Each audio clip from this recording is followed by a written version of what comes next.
Today, we'll be deep diving into summer skin health, unpacking the need to knows about using SPF in the sunshine. Welcome to the Witch Podcast. I'm Lucia Ariano, and joining us on today's podcast, giving you expert advice and recommendations to help you live your best life every day. We have Dr. Neal Rimmer, a senior scientific advisor here at Witch. Hello, Neal. Hello.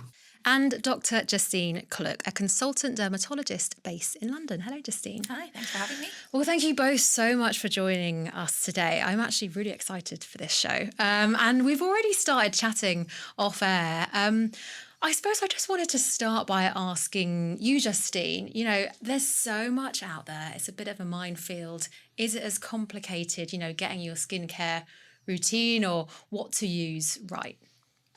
It doesn't have to be, but there are lots of, I think there's lots of noise around what you should be using for your skin, depending on how old you are, depending on what time of year it is, depending on what your goals are. And I think that can make it really confusing. I think also the number of products available is very overwhelming for people. So I spend a lot of time in my clinic telling my patients that actually it's not as complicated as it sounds, which I think is a big relief, because it can feel sometimes that you need a degree to try and decode, what you should be using for your skin. Literally, there's so much out there, and I don't know about you, but I get given so much through advertising as well, and it's really hard to know what to trust. And so many brands as well. It's really hard to know which ones to trust. Yeah, and I think also, increasingly lots of brands closing down because actually I think there's so many products, and I think some of the time we're sort of obsessed with newness as well. I think there's a sort of new things come up. People get bored of a particular trend, then another trend, becomes sort of the thing of the moment, and then everyone moves on again. So, I think brands are struggling to keep up as well. So consumers and brands. And we're going to talk a lot about sun cream and SPF today, but it'd be nice just to get a little bit more context first. So to start quite generally, and you mentioned your clinic there. I'm really interested to hear, what are some of the problems or the most common problems that people come to you with? So we were saying before there are about 2,000 or 3,000 different dermatological diagnoses. I realise there's quite a big difference between 2,000 and 3,000 there, but there are many. But probably about 90% of the time in dermatology clinics, there's sort of the same 5 or 10 conditions that we're treating a lot. I'm a specialist in acne. That's my passion in life. I had acne as a teenager and sort of made it my mission to. So we're in this together. But so I sort of made it my mission to try and make people's experience of having acne and getting their acne treated better. So I want to say I probably spend most of my time treating acne, but the other common things we see in our clinic and in a general dermatology setting will be things like eczema, psoriasis, rosacea, melasma, vitiligo, alopecia, skin cancer, and precancerous skin conditions. These are some of the common things, infections. That's such a broad array that you've just mentioned there. That's only a few of the many thousand. Yeah, and I think as I was saying before we started recording, one of the really cool things about being a dermatologist is we're in this semi-unique position where we look after people from their first days of their lives till the end of their lives. So we look after children and adults. There are a few other specialties that do this, like ophthalmologists, for example, or ENT doctors, but most other specialties just deal with kids or with adults. And in dermatology, we also do surgery as well as being physicians. So we can diagnose and treat skin cancers, for example. So it's a very varied specialty. And so it's always something different, which makes it interesting. Yeah, absolutely. And I wanted to ask you kind of something about routines, about day and night routines that, products that you might suggest. But as you've mentioned, obviously, there's such a variety. What's your advice there? I suppose maybe some general advice or... Yeah. So it's way more simple than people think it is.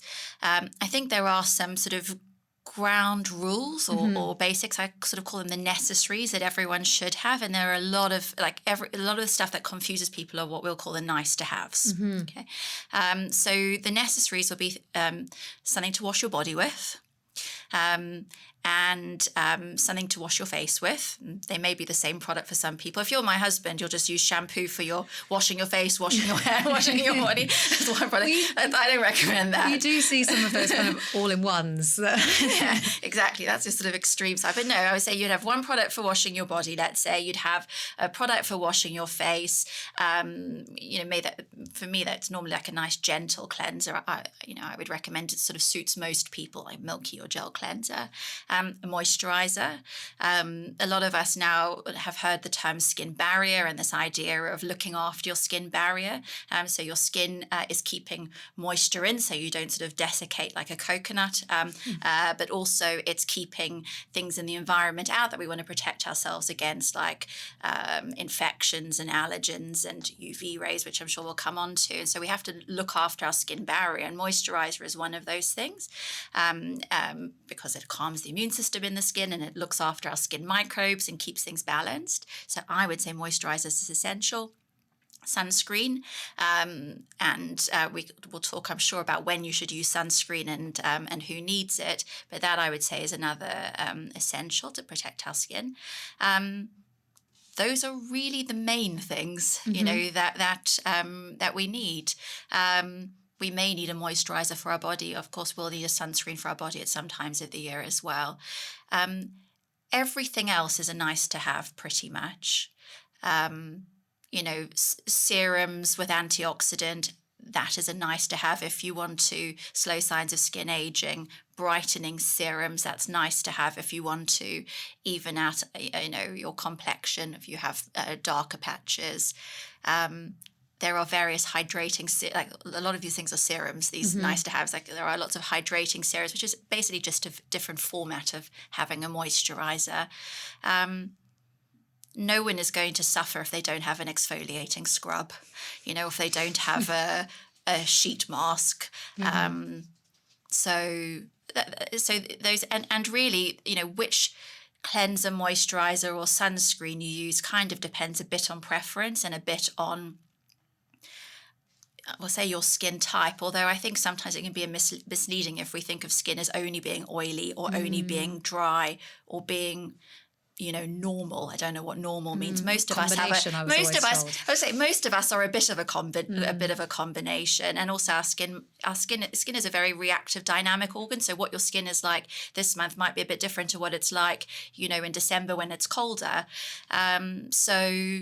In general, if you have drier skin, you might want a creamier cleanser, and you might want a thicker moisturizer, and you might want a sunscreen that's less irritating to the skin, and you might want to use fewer products, because the more things you use, firstly, the more likely you are to develop allergies to things, and secondly, the more likely you are to have irritation. If you have oilier skin, you might want to firstly use fewer layers, use lighter weight formulations, so gels or lotions or serums rather than heavier creams or ointments. When you're choosing your moisturizer or your sunscreen, you might also want to use a foaming cleanser, because they tend to remove a bit more grease from the skin, depending on what detergent's using it. So there's some sort of variation there, but the sort of core products you might use would broadly be the same in terms of the necessaries. I could keep going, but I could keep listening. So I'll stop. How long do we have? I don't know. And I just wanted to ask you as well, as you were talking about all those, the must-haves, are there any specific ingredients, or the word actives gets used a lot? Maybe if you could talk to us about what that means. Any specific ingredients or actives we should be looking for? So I sort of sweepingly will say the actives. It really depends how you define them, but I suppose most people will use actives to describe certain ingredients. So sometimes I think the word actives and ingredients can be a little bit confused with each other. And of course, even those necessary products or must-have products I mentioned have ingredients in them. So there's been a big focus, I'd say, in the last 5 years, maybe more, on specific ingredients. I think that came with the arrival of products like The Ordinary, where they called out things like salicylic acid or hyaluronic acid on the labeling. Like, those ingredients have been used in skincare products forever, but no one really knew what they were because they were just on a long list of ingredients at the back. But so the sort of focus on ingredients is bigger, and I think you'll hear of ceramides and moisturizers and in cleansers, for example, but we don't think of those as being actives. So I suppose the first thing to answer your question is actives and ingredients means different things. Actives usually to a dermatologist would mean will usually be in these products that are in the sort of nice to have category. So they may be things like let's think of retinoids, for example, or alpha hydroxy acid or beta hydroxy acid, or what else, like vitamin C. These are the sort of things people usually refer to as actives. And these are sort of targeted ingredients or ingredient pairings, which are used to, I suppose, achieve a particular goal in the skin beyond just moisturizing it and protecting it from the sun and cleaning it. So they may be used with an intention of slowing signs of skin aging, of brightening the complexion, of reducing pigmentation, of reducing redness, of providing an extra moisture boost, of making the skin smoother. So, and some of these ingredients will have multiple benefits like that, boosting collagen or whatever it might be. Those are sort of usually what are referred to as the actives. Making the distinction between necessaries and nice to haves doesn't mean that it doesn't mean that I'm poo-pooing these nice to haves, right? Okay. It's just saying that sometimes people feel that they, if I don't have a routine that includes salicylic acid and a retinoid and a vitamin C and niacinamide and then somehow I'm missing a trick, and my face is going to fall off too early, and I'm going to be disadvantaged, and you can sort of get fear of missing out there. I think that the reason, I definitely use some actives. Some of them are over the counter, some of them are prescription, because they will be achieving a desired objective for me in terms of what I want to do with my skin. So I want to have my skin looking as firm and smooth and even in complexion for as long as possible, particularly because I got loads of sun as a child in South Africa, so I'm already fighting lots of cumulative sun damage. So I will use a retinoid in the evening, and I will use an antioxidant serum. Mine has vitamin C in the morning. So I'm not poo-pooing those things. I'm just saying that no one is, like, they're not absolutely necessary. But they can be utilized to kind of target certain goals. And what's really important is for a person to be clear, I suppose, what their goals are, so they can choose the right actives for them. And then it's a little bit easier to work out, what to put in your routine. You might include an active, for example, in the evening to begin with. And if your skin is tolerating that and still needs more, you're not achieving your objective yet, you might add another active in the morning, for example. Well, shall we get into one of the must-haves then, which is SPF or sunscreen? Neal, shall we bring you in now? Are they the same things? In the UK, I think also worldwide, sunscreens and SPF is commonly interchangeable, but they're actually not the same. SPF is sun protection factor, which actually relates to how much UVB is being filtered out, and that's what the number relates to on the bottle. And I think that's what everyone pictures when they or thinks about when they see sunscreen in the supermarket or online. Now, sunscreens themselves are actually a bit more broader term. It covers everything from creams, liquids, sprays, roll-ons. But sunscreen actually applies to protecting you against UVB and UVA. So it's more broad spectrum UV protection. You've got to protect yourself against both types of UV light. And that's, but most commonly because the number is on the bottle, that's what everyone thinks of and uses when referring to the product, when actually that's only referring to one element of the protection. So when you're shopping then for sunscreen, what exactly should we be looking for? So in the UK, it's commonly recommended, like by the NHS, Cancer Research UK, that we always use a high SPF protection. So this is 30 and above. That'll deliver sufficient protection for you in general, if you're using it correctly. UVA, the NHS also recommends that we use a minimum of 4 stars to protect you against the UVA, have sufficient protection against UVA. And those are what you really should look out for, is the ones that products are highly rated, got the high numbers and high number of stars to deliver the adequate protection for you. It's been a bit confusing over time, though, hasn't it? And I think because the SPF number, as you say, is like really easy to see at the front of the sunscreen bottle. So you can see if it says 6, 10, 30, 50, etc., which I think is why the term SPF has become kind of ubiquitous and people use it instead of the word sunscreen.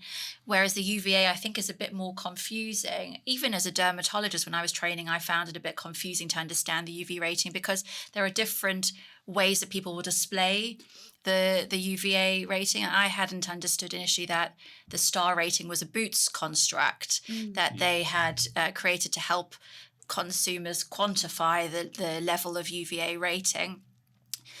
Some countries will use this UVA plus system, and then there's the European UVA in a circle, which you might see, which actually doesn't tell you much about the UVA protection, apart from that the UVA protection is at least a third of the UVB proportionally. Which what does that mean? How do we know if it's enough? So I think the star rating is the most helpful. But it is a bit kind of confusing for people, isn't it? Definitely. I think with sun creams, because you see for the products, they're getting a lot more different labels. Everyone presents everything slightly differently. You've got primary sun creams versus secondary sun creams, which are just a product in themselves with added UV filter. So it's a very complicated nature, and it's not really created the best environment for the consumer, especially sun cream, as you said, is a necessity. You really should be using it because, and to touch back on what you mentioned earlier, sun cream's that preventative treatment. My personal view on it is prevention is easier than the cure, because you're trying to regain something that you've already lost. In that case, so using sun cream is or sunscreen is a lot better for preventing that damage happening to you. And the market, I think, is so saturated now that it distracts and pulls away from what the real meaning and the real purpose for sun creams were, which is that UVA and UVB protection. Yeah, absolutely. I was going to say, I can think that it gets even, you remind me of something else while you're talking, it gets even more complicated because not only is there decoding the label and what is UVA and UVB, you'll hear about visible light as well as something that you want to protect your skin against, and some sunscreens protect better than others. And then there's the SPF in other products. So, is the SPF in my makeup or moisturizer enough? And then there's whether it's water resistant or not. And then it's whether it's a lotion or if it's a spray or if it's, a powder or something like this. And it's no one, it is really sort of confusing to know, to try and work out what's best, isn't it? Well, it's a really good point you raised there, because whether or not the SPF in your tinted moisturizer, your face cream is enough is a really good question. And I'd like to ask you that. Is it ever enough? It can be. It depends how much you apply. So my understanding, please correct me if I'm wrong, my understanding is that to be able to put an SPF claim on the product, you have to believe, and I suppose have tested, that the product offers that level of SPF. So if if your foundation says SPF 50, you've got to be able to believe that if you put the right quantity of that makeup on, you're going to get SPF 50 protection, and that it would be the same SPF 50 whether it's in your moisturizer or if it's in your dedicated sunscreen product. There is some nuance there, though, because we were just talking about UVA protection, and most dedicated sunscreen products these days will offer you that UVA protection, and it will have one of those UVA marks that we've talked about, or it will say broad spectrum. I think another difference is that a lot of sunscreens are a bit more waterproof or sweat proof or a little bit more rub resistant, maybe some better than others. But makeup is not designed to be used in the same way, and endure the same conditions as, if we were going to the beach to use sunscreen. So I think maybe, it might rub off or wear off more quickly. But the most important thing is we just don't put enough on. So if you're supposed to put on, let's say, 1/4 to 1/2 teaspoon of sunscreen for your face, neck and ears to get a thick enough layer of the product on your skin so that you are actually getting the SPF and the UVA protection that it says on the label, that's quite a lot of foundation. And, we don't even, most of us don't even put enough sunscreen on most of the time. I think, it's estimated that people put on, less than half of the amount they're supposed to. Anyway, with sunscreen, and that's stuff that rubs in. If you had to kind of smush into your face and your ears and your hairline, half a teaspoon of foundation, that's not going to look very good. So most of us are not putting that amount on. So I would normally say to my patients, lovely if your foundation's got some SPF in or your tint and moisturizer does, super, but you're not going to rely on that on its own in spring and summertime, or if you're on your holidays, you're going to put your sunscreen on first and then you can put this on top. And you mentioned there spring and summer. What about autumn and winter? Should we be wearing sunscreen all year round? Which we've had discussions with a lot of different experts and entities like the Cancer Research UK. The general advice that you should follow is if the UV index, which is like the measure of how intense the UV light is in the environment, you should really use SPF and sun cream in general. See, I'm falling for it. This marketing works. It's contagious. Yes. Yeah. With sunscreen, you should really use it when its UV index is around 3 or above, because that's the level that's going to harm you. Below, when it's 2 and 1, it's usually not going to do much to you or harm you. And so the general advice is that you should really check what the UV index is and apply sunscreen when it's 3 and above. And that's like I think an 11-point scale from very low to very high. Now, may have to rely on the dermatologist, but I know that some people do use sunscreen all year round. I'm one of those people as well, but I'll be a bit more cosmetic usage because UV light does differ across the year. It's more intense in summer and spring and bits of autumn, but when it gets to the winter months, it's not as intense. So those levels drop off, but you're still encountering UV light, but it's at a lower level. Yes, I think it's actually the more we know about this, the more difficult it gets to explain, actually. When I was training to be a dermatologist, so strictly sort of in a medical setting, we used to tell people to wear sunscreen in spring and summer. That was the advice. And then when I think there's been a sort of explosion in interest in skincare and sun creams over the last 10 years, suddenly the sort of messaging was where everyone should wear sunscreen every day of the year. And I think we're now moving to something that may be a little bit more nuanced than that. But I think the terms are not entirely sort of fleshed out and clear at this moment, because I think that there are sort of a couple of variables. One is time of year. So UV levels are definitely going to be lower in autumn and winter than they are in spring and summer. Not nothing, but lower. So is it reasonable to say that everyone should be wearing sunscreen all throughout the year? The other thing is our skin colour makes a big difference as well, and the risk to us from the sun and the risk of things we might miss out on, for example, vitamin D, if we are overzealous with sun protection in certain skin colours. So I think we're realising that probably there isn't a one-size-fits-all message.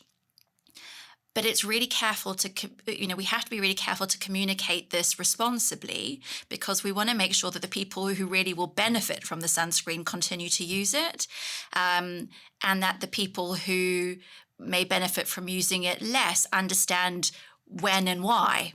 So if I've made that any more confusing for you, it's because it can be a bit confusing. But I can maybe put a little bit of sort of flesh on the bones there, which is that one of the main reasons why people will wear sunscreen, let's talk from a safety perspective, you were calling it a necessity, which it is to protect our skin from sunburn and also to prevent skin cancer, so to reduce damage to the skin from the sun. And that's absolutely clear that if the UV index is 3 or higher, there's enough solar radiation, where you are at that time that you should, that your skin could be at risk of sun damage. That tends to kind of correspond with, March to October, let's say in the UK. That's the time where the UV index is probably going to get that high. That's the highest risk time of getting sunburn and potentially subjecting your skin to damage that might lead to skin cancer later in life. So a lot of people will benefit from wearing sunscreen during those months. Potentially not so much benefit, though, if you have naturally brown or dark brown skin, because you're very unlikely to get sunburn because the melanin in your skin provides you some protection. When I say very unlikely to get sunburn, I mean in the UK. So the UV index in the UK only ever really gets up to about 7. People who have brown skin or dark brown skin have more melanin in their skin. That confers a bit of extra protection compared to someone who has white skin like me.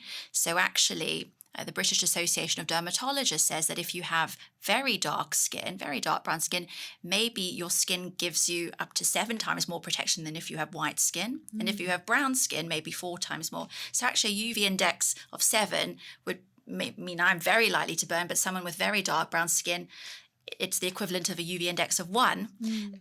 They may not even need sunscreen. So it see what I mean? It can be that, it can be a bit different. So the advice the British Association of Dermatologists gives, the latest advice on their website for people with skin of colour is, if you're in the UK in spring and summer, you kind of from a sun damage and skin cancer perspective, it may not be necessary to wear sunscreen. If you're traveling and the UV index is going up to 11, you probably do need to wear sunscreen. If you're out in very intense sun for a long time, you probably want to wear sunscreen. And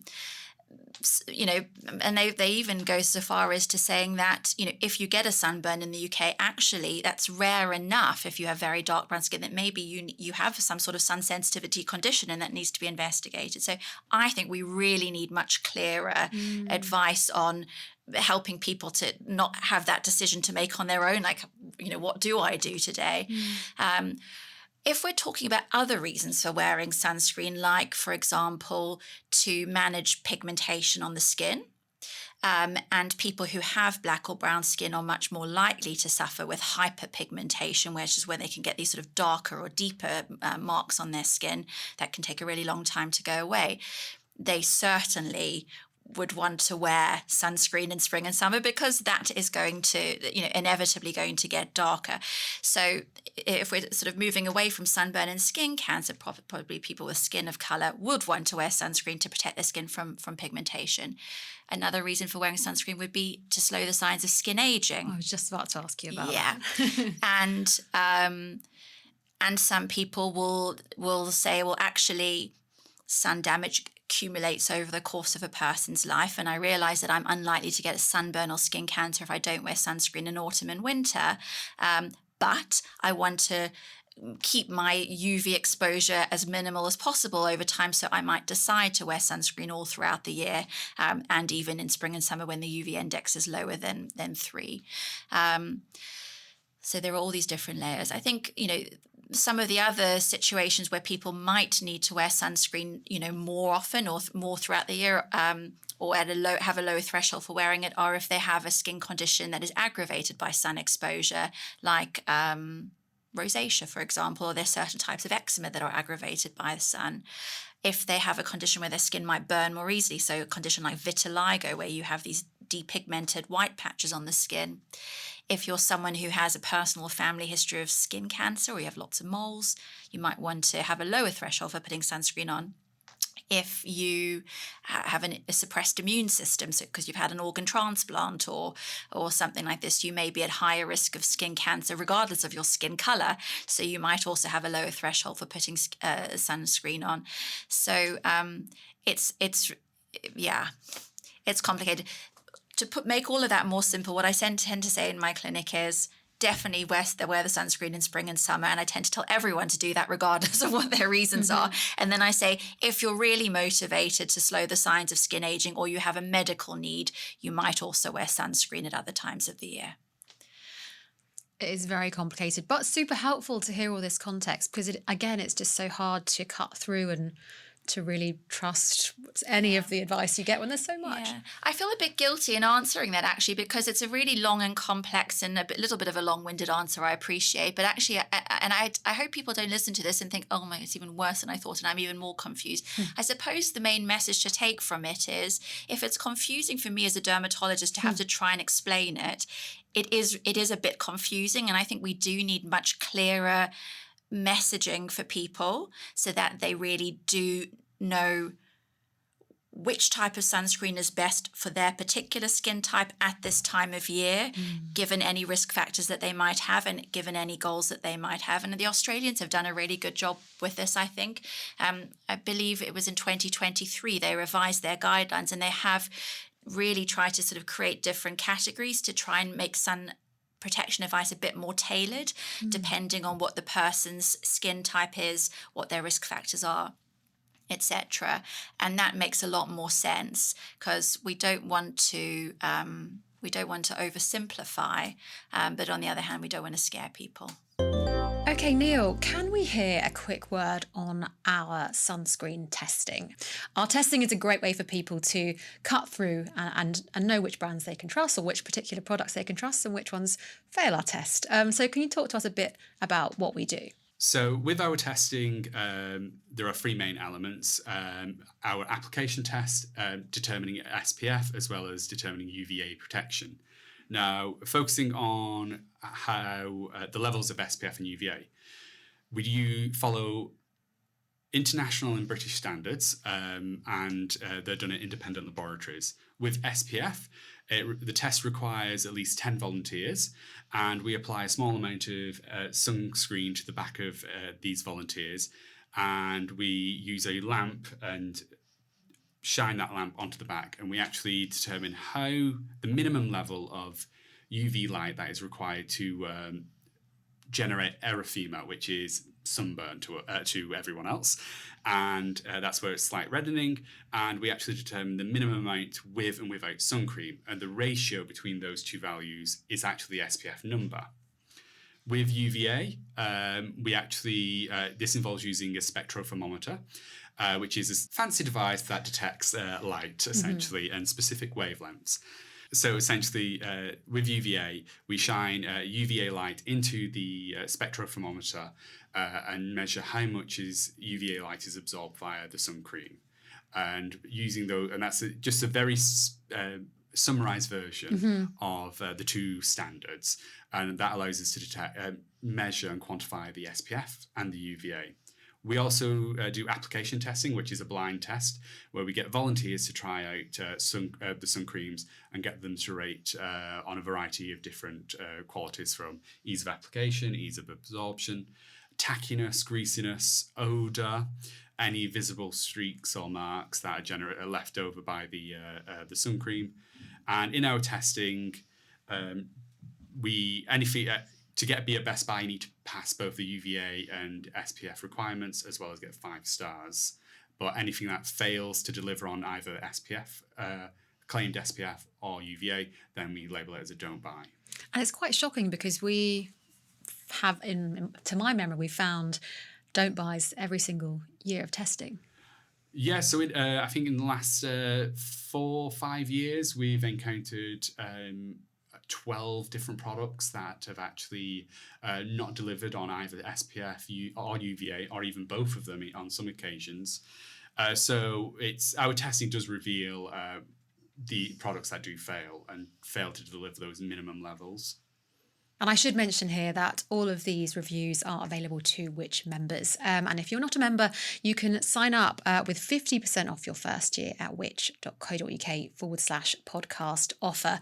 And we do have some results coming out in the coming weeks, don't we? And including the any don't buys, which we don't know officially yet. Well, I don't know, which will be available to everybody, won't they? Yes, we'll be publishing our this year's round of testing later this month. I'm going to suggest another category for your consumer testing, which is things that don't leave yellow marks on your clothes or your swimsuits. I like that added in for future years. I think in previous years we actually did side stories. I think one was either last year or the year before. We actually did a little investigation about how to do sun creams still do that, and what's the best methodology to remove it. So we have looked at a little ad hoc testing. Okay. I've also found sunscreen has kind of removed, like, I suppose, whatever was on a metal chain, like made the copper come through. And I definitely find that when I take off my makeup at night, sometimes I think it's the SPF. It's a bit yellow on my cotton pad, so maybe it does still happen.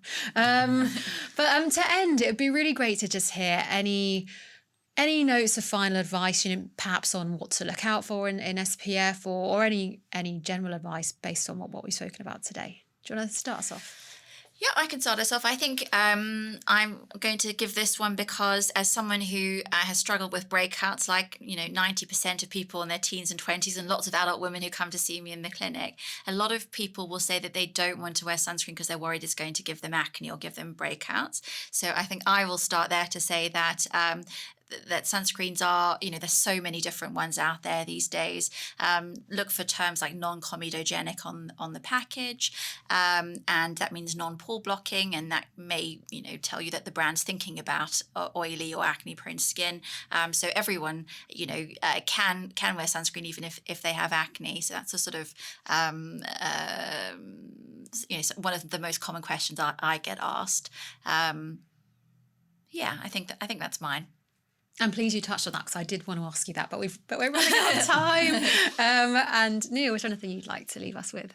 Yes. So whilst we discussed earlier that sunscreen is a necessity for your skincare regimen, my advice would be that it's only one of 3 elements that you should consider that you need to deal with. The other one is using clothing or other protective layers like sunglasses, hats, UV protective clothing to also provide protection, because you're not going to be able to get sun cream everywhere.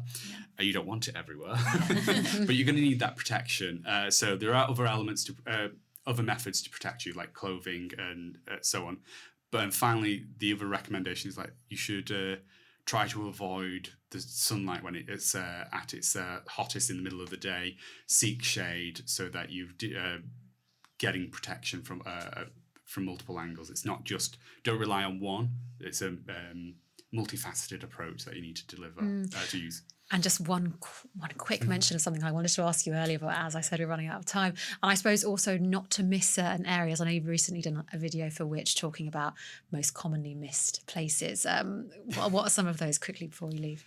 Yes, so there's many areas that people tend to forget about. So remember to apply sun cream onto your eyelids and under your eyebrow. People forget their ears, the back of their hands, because you're always washing your hands, so it's easy to rub off. You need to remember to apply there. Under your armpits, your feet, back of the knees, especially if it's shorts and t-shirt weather. There's areas that you will forget about, but these are common areas that people tend to forget. And just to add that at the top of your scalp, particularly if your hair's not as thick as it once was. Always have a cap in my bag. Exactly. Well, what an episode. We easily could have spoken for another hour or day. But thank you both so much for joining us today. Thanks. Thank you.